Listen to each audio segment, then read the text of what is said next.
Baie welkom by die voorlesing van die Afrikaanse Sabbatskoolles vir blindes en swaarsiendes. Hierdie lesse word voorsien deur die Wêreldkonferensie van die Sewende Dag Adventiste Kerk. Die voorlesing van die les word aan u gebring deur SSL in samewerking met Adventiste Wêreldradio Afrikaans en word voorgeles deur Marlena Nel.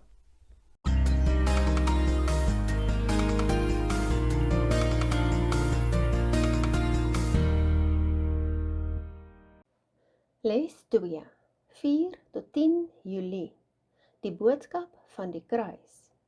Kom ons open met gebed. Liewe Heer, ons sê vir u baie dankie om weer eens die voorreg te kan hê om uit u woord en hierdie studie te bestudeer.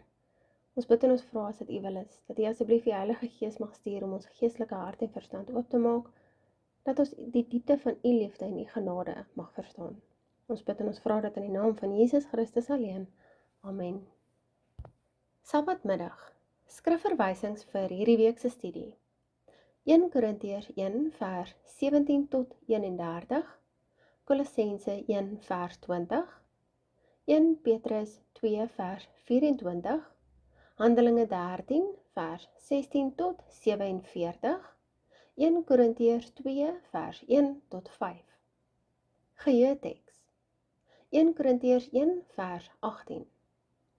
Want die prediking van die kruis is dwaasheid vir die wat verlore gaan, maar vir ons wat gered word, is dit die krag van God. 1 Korintiërs 1 vers 18 akiet bygevoeg. Die Romeinse skrywer en redevoerder Cicero, wat ook 'n heiden was, het die antieke Romeine aangeraai om liewers af te sien van die idee om die kruis as 'n vorm van straf te gebruik. Hoewel Cicero ongeveer 'n half eeu voor Jesus se geboorte geleef het, is hierdie beroep tekenend van die antieke Romeine se weerstand in die kruis. In aloë was dit blote gedagte daarvan verfoeilik.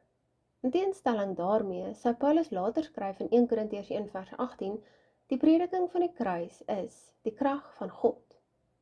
Vir hom is die kruis die werktuig waarmee versoening tussen God en die mens bewerkstellig word. Efesiërs 2 vers 16 lees, en albei in een liggaam met God kon versoen deur die kruis, nadat hy daaraan die vyandskap doodgemaak het. Kolossense 1 vers 20 lees ook, en dat hy deur hom alles met homself sou versoen, nadat hy vrede gemaak het deur die bloed van sy kruis, ek sê deur hom, die dinge op die aarde sowel as die dinge in die hemele.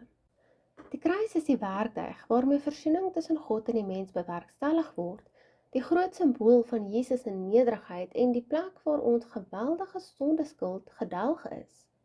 Filippense 2 vers 8 lees, en in gedaante gevind as 'n mens, het hy homself verneder deur gehoorsaam te word tot die dood toe, ja, die dood van die kruis.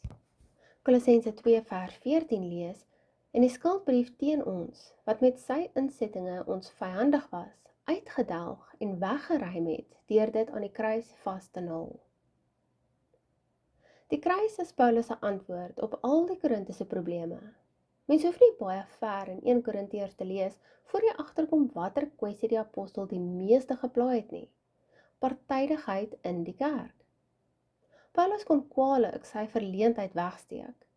Direk na sy groete in 1 Korintiërs 1 vers 1 tot 3 en die bedankingsafdeling in verse 4 tot 9, roer hy hierdie verdeeldheid aan in verse 10 tot 17. Van dese week bekyk ons die kragtige boodskap van die kruis as die antwoord op hierdie partydigheid, as ook ander probleme in die Korintiese kerk. Bestudeer hierdie week se les ter voorbereiding vir Sabbat 11 Julie.